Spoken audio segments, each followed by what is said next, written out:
Sol namu monggo.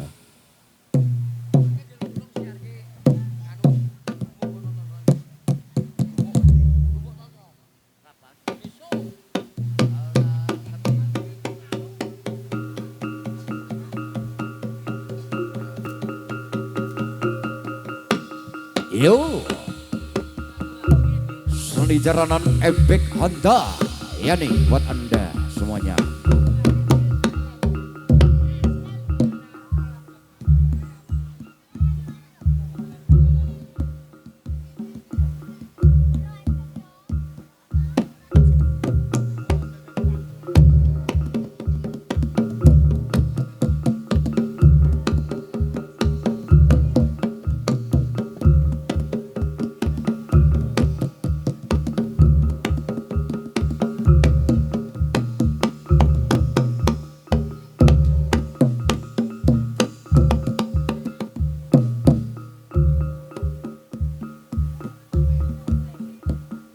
Dan satu informasi juga buat dari ini pelonton semuanya, Bapak Ibu Kamas Mbak Yu, bahwasanya pada malam hari ini akan ada 4 season.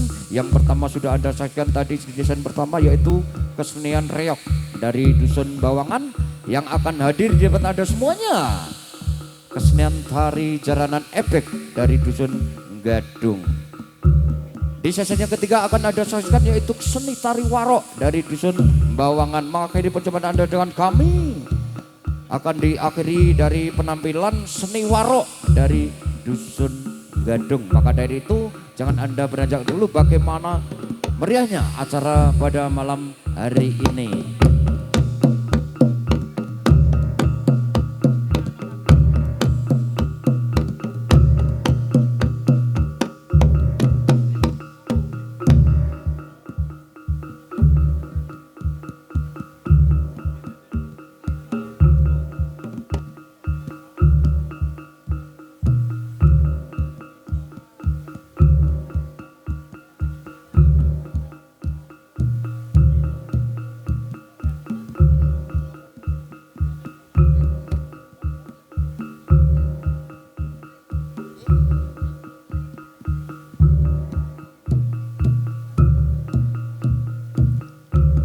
Dan motor tanya terima kasih saya ucapkan sekali lagi buat beliau dari tim keamanan baik dari TNI Polri Kepadu, wabil khusus dari beliau Bapak Kapolsek Sawangan yang sudah memberikan izin buat kami keluarga besar seni tari Turonggo Krido Budoyo, wabil khusus seluruh warga masyarakat Dusun Bawangan yang sudah memberikan izin buat kami hadir di hadapan Anda pentas seni pada malam ini dalam rangka memperingati bulan Muharram 1448 Hijriah.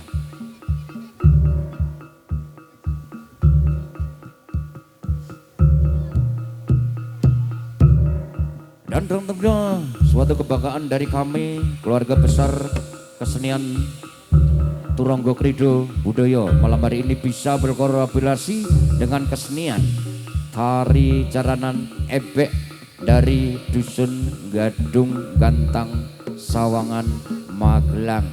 Satu kesenian Indonesia kaya akan seni, Indonesia jaya selalu, asik.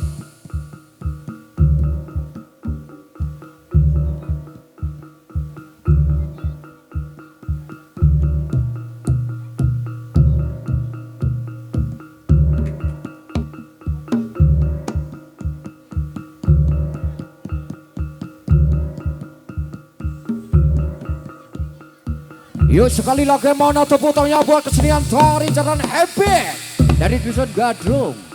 Inilah dia penampilan dari teman-teman atau rekan-rekan seni tari jaranan Anda, iya nih buat Anda semuanya.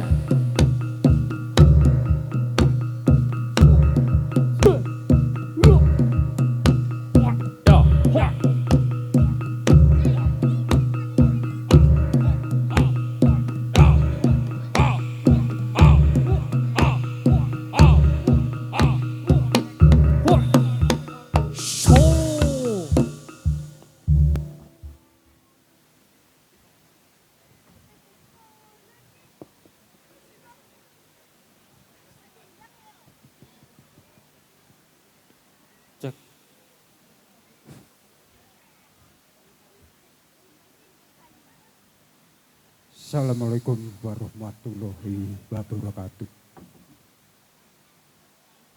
Para siswa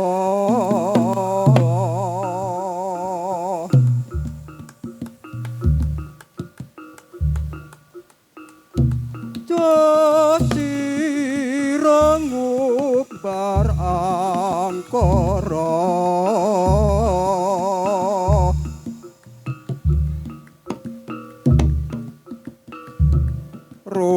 rungokno dawuhku iki.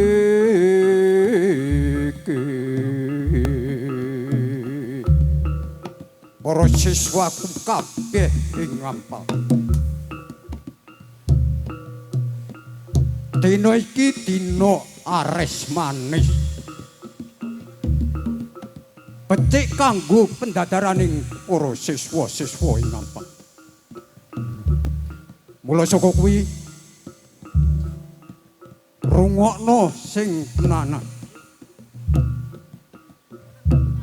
Pendadaraning dina iki aja nganti ngisin-isinake yen dadi siswa-siswaku. Kowe padha diteter kabisanmu ana ing wengi iki.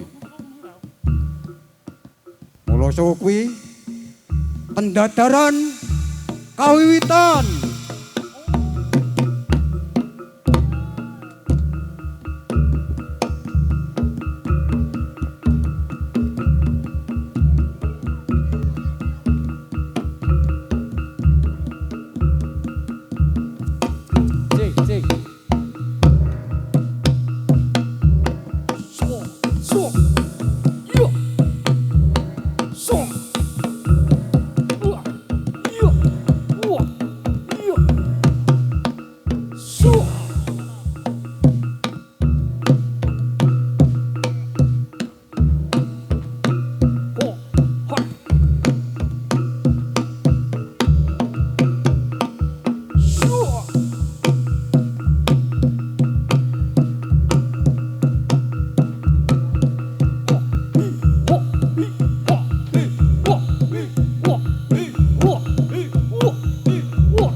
Cek.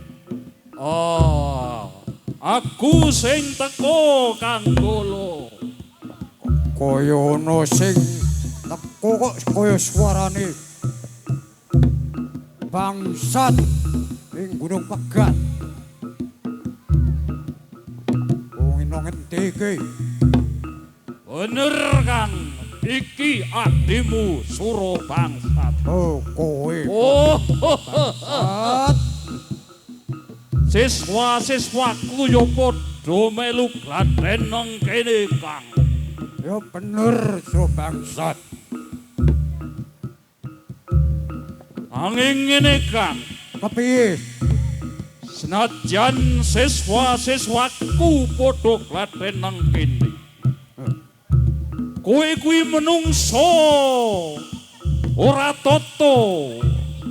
Kok kowe iso ngarani yen aku menungso ora toto sebabe opo? Kanggolo, Kepiye? dino sing kepungkur Kanggolo. Kowe miloro karo anakku yo si Gento Kanggolo. Kowe sing dadi pekarane bangsat. Pancen bener.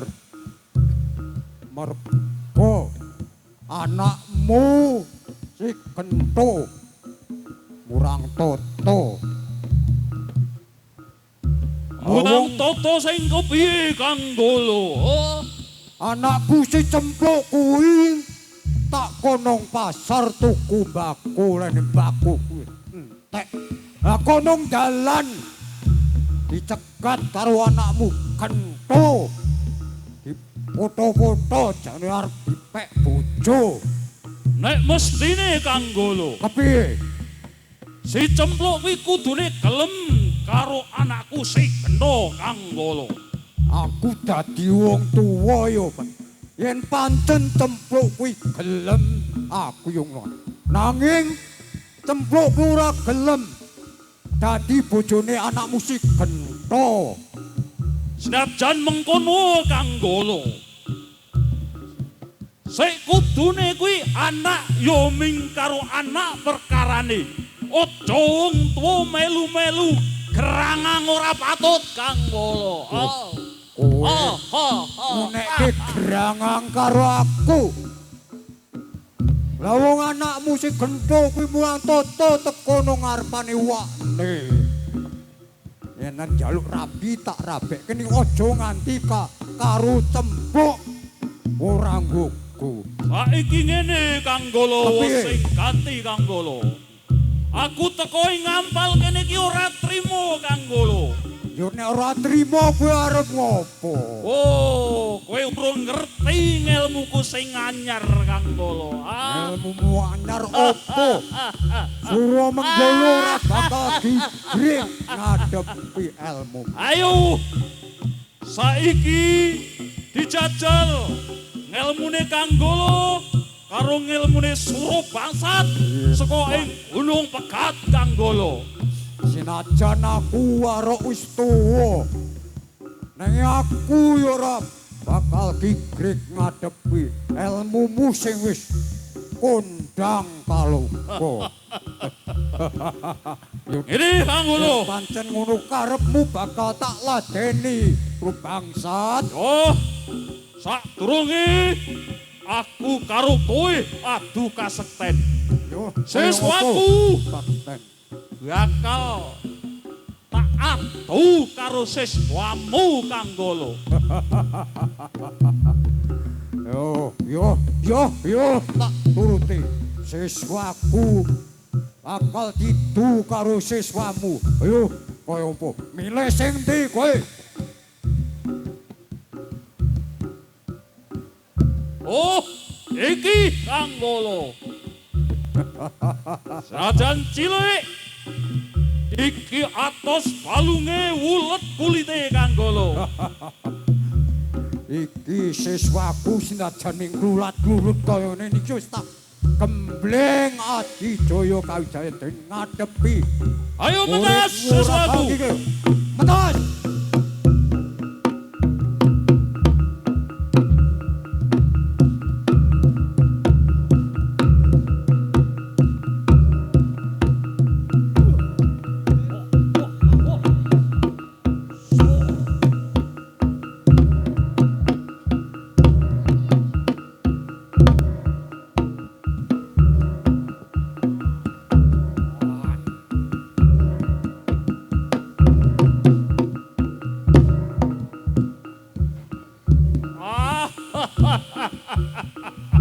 Siswamu kasuran ing yuda Kanggolo. Yen pancen kowe sekti Mahambara, iki siswamu warasno meneh Kanggolo. Aja umuk kowe bangsat. Najan siswaku kalah musuh karo siswamu. Nanging aku duwe piandel, duwe kapercayan. Kolorku bisa marasake siswaku. Wis siswane Suramenggala. Ora isin-isinake ana ngene. Rumpruk kaya ora itu. Tak sun sabis kok kolorku. Waras mentas.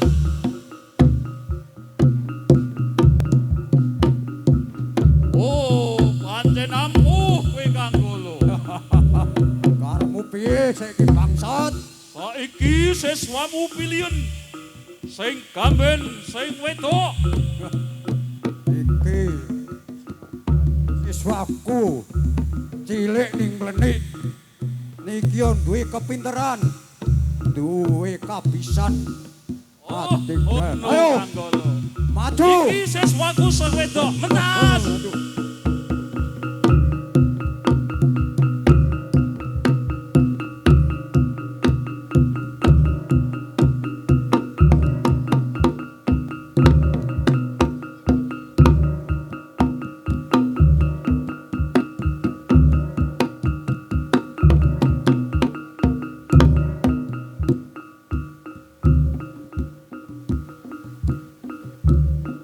Oh, siswaku. Oh, siswamu sing wedok. Kalah. Iki siswaku sing tak kondo-kondo malah kalah. Nanging ngoti kowe bakal tak warasake meneh siswaku. Tongkatku iki bisa maraske kowe. Siswaku mentas. Iso daya tenan kowe bangsa. Aku kok Kanggolo. Ayo, saiki siswaku Iki sing gagah pideksa iki.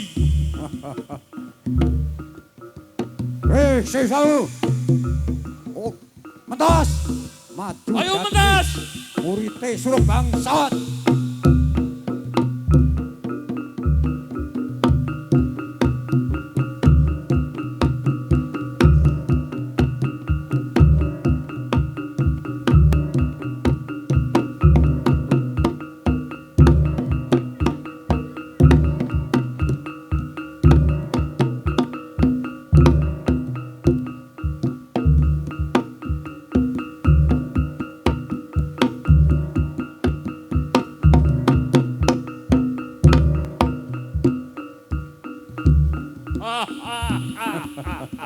Siswamu kalah Kanggolo.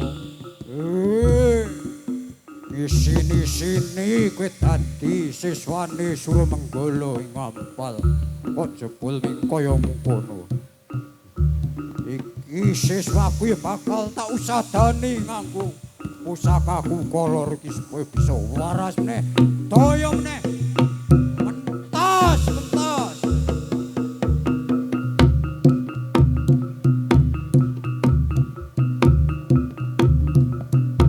Nyoto ampuh kowe Kanggolo. Ayo siswamu. Diedu meneh karo siswaku sing wedok. Aku yang di siswa sing wedok. Senajan mikentes le ajar ning iki pinter. Ayo maju, mentas. ayo. Mentas.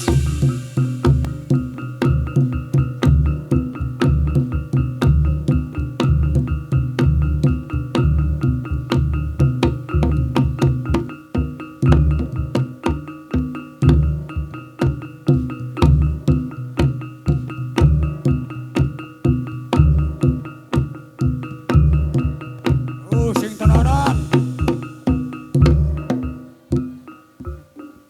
Siswamu nglumpruk. Oh, Bolehmu siswaku. umuk-umuke. Wis tak welek ilmu meso isih kalah. Nanging ojo kuwatir. Bakal tak warasake meneh.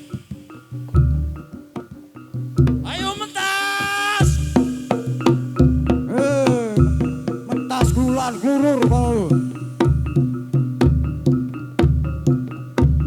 Kanggolo, Pi bangsat.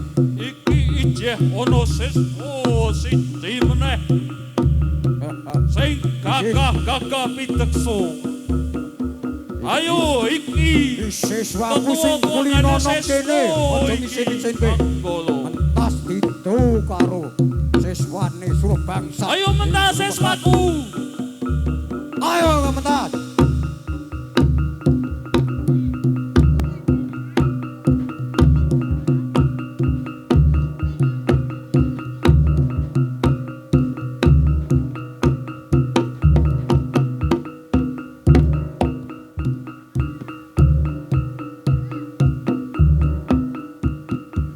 Bangsat. Siswaku.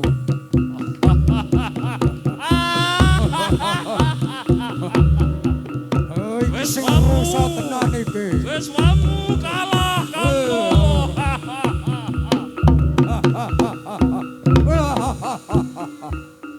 Hei. Kowe kuwi kene malah klomprok ora.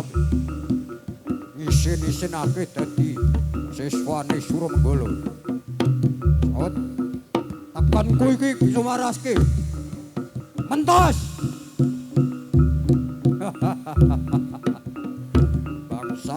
Bangsat. Yang isin-isinake. Iki siswaku nalika semono lagi ngusung kayu. Oh, Kuwi di siswamu sing jenengane Suyat karo Mariat. Dijogeti nang ngarepane. ora apa-apa Kanggolo. Wis dadi jamak lumrahe wong urip ning Suyat karo Mariat kuwi kaya ngono kuwi. ning arep wit. Yen lah arep ngundang wong gadung. Lah iki kelakon bunga kabeh wong warga ing bawangan kene wis Oh, leksanan apa Aku melu seneng banyune. le bungah-bungah Kanggolo.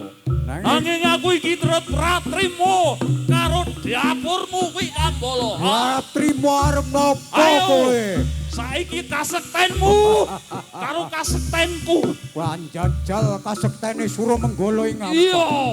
Kaya ngopo kadigdayanmu? Godoke iki, tongkat. Ora kok iki ojo sing tenan.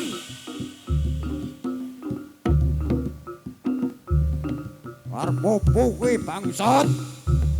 Ayo tampan ono iki Kang. Aku duwe kasekten, ayo tampanono kowe. Ya.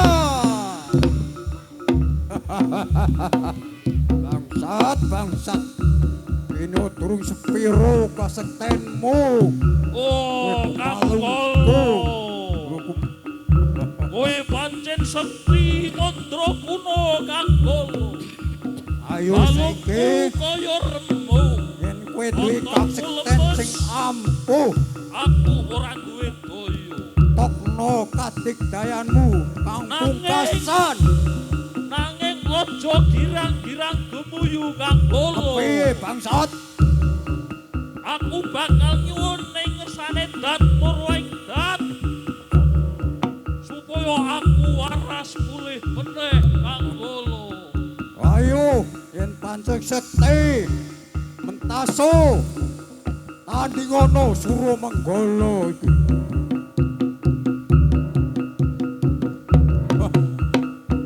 Sakti tenan bangsa. Kang Golo. Arep apa ayo?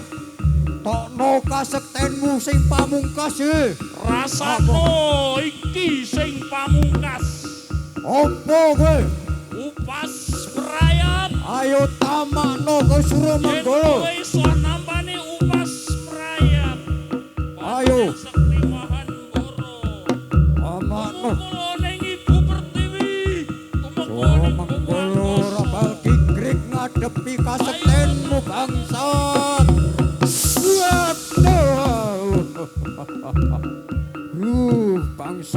Bangsat.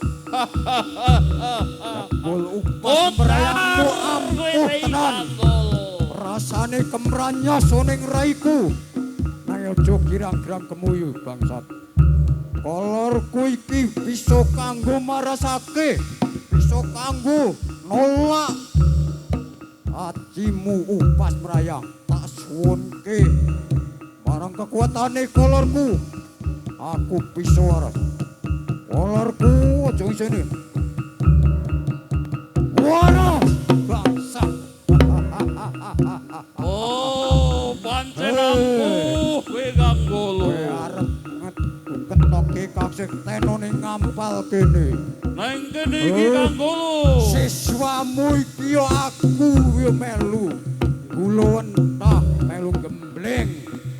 Nang ngampal kene kok kowe mah tranyak-tranyak wani karo sedulur tuwa kowe bangsat. Aku tranyak-tranyak mergono perkara Kang Golo nanging iki dino aku bakal bali ning Gunung Pegat nanging duwe penjaluk Kang Opo Golo. penjalukmu bangsat?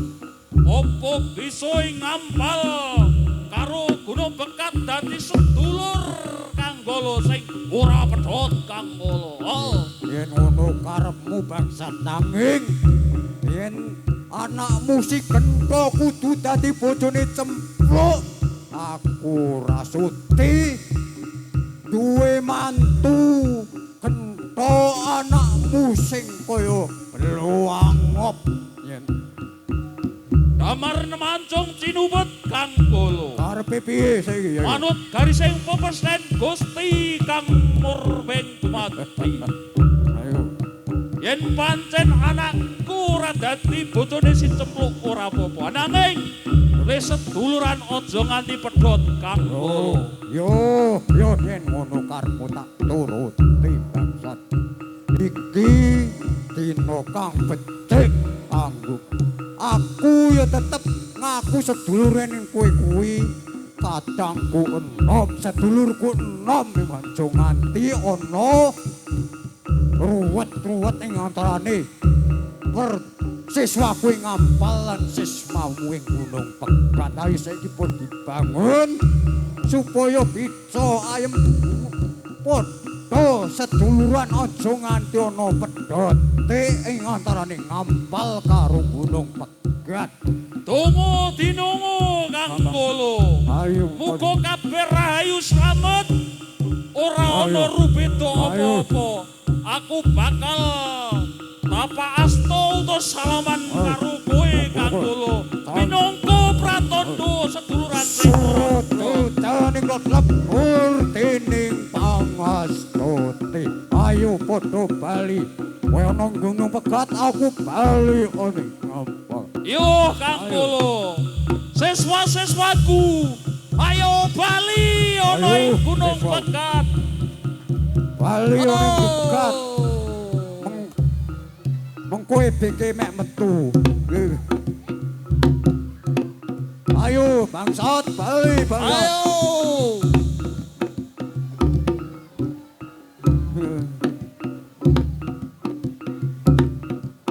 Wah,